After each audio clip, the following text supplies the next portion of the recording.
ओम नमः शिवाय। ओम नमः शिवाय। दोस्तों, आप सभी का आपके अपने चैनल में एक बार फिर से बहुत स्वागत है और आपका बहुत आभार है।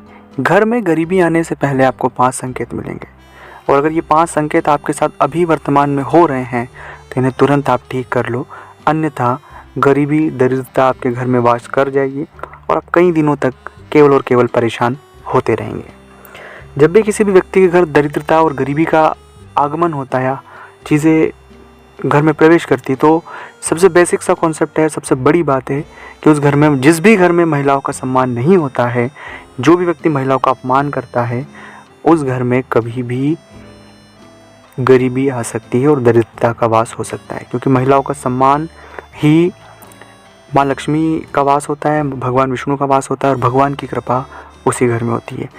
लेकिन ये तो आपको सबसे पहले बेसिक चीज़ें इसलिए मैंने बताई कि बेसिक सबसे पहले सही करने की आवश्यकता है, फिर हम आगे बढ़ते हैं। जब भी कभी किसी भी व्यक्ति के घर में दरिद्रता और गरीबी का वास होता है, वो लालच में फंस जाता है।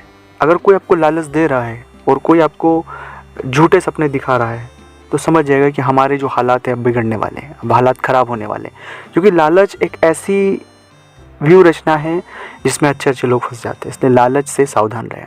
अब वो लालच कैसी भी हो सकती है जिसमें आपको ऐसा लगे कि इसमें मेरा फ़ायदा है, क्योंकि हर एक व्यक्ति बिना फ़ायदे के तो कुछ नहीं करता है, लेकिन फ़ायदा वाजिब हो वहाँ तक सही है, लेकिन बहुत हद तक ऐसा फ़ायदा है जो ज़मीन आसमान का अंतर है, वो लालच है। दूसरा होता है, जिस भी घर में अस्वच्छता होती है, मतलब सफाई नहीं रखते हैं, साफ़ सफाई नहीं रखते हैं, घर समय समय पर घर को स्वच्छता नहीं रखते हैं, वहाँ भी दरिद्रता और गरीबी का वास होता है। क्योंकि जहाँ सफाई होगी, जहाँ स्वच्छता होगी, वहीं भगवान विष्णु का वास होगा और वहीं पर सुख, समृद्धि और वैभव होगा। और अगर आप ये नहीं रखते हैं तो ये भी समझ लो कि हम दरिद्रता को खुद न्योता दे रहे हैं। तीसरी और सबसे महत्वपूर्ण बात है कि अपने बुजुर्गों का सम्मान करें। जिस भी घर में बुजुर्गों का सम्मान नहीं होता या उनको अच्छे से नहीं रखा जाता, या पितृदोष भी लगता है, पितृदोष लगने के साथ साथ ही ऐसे घरों में कभी भी सुख समृद्धि नहीं हो सकती दोस्तों। इसलिए हमेशा अपने पितरों का विशेष ध्यान रखें, अपने पूर्वजों का, अपने बुजुर्गों का विशेष ध्यान रखें। इसके अलावा नशा, अगर कोई नशा करता है तो आने वाले समय में गरीबी और दरिद्रता उनके यहाँ प्रवेश करेगी। तो सावधान रहें, नशा न करें। ओम नमः शिवाय।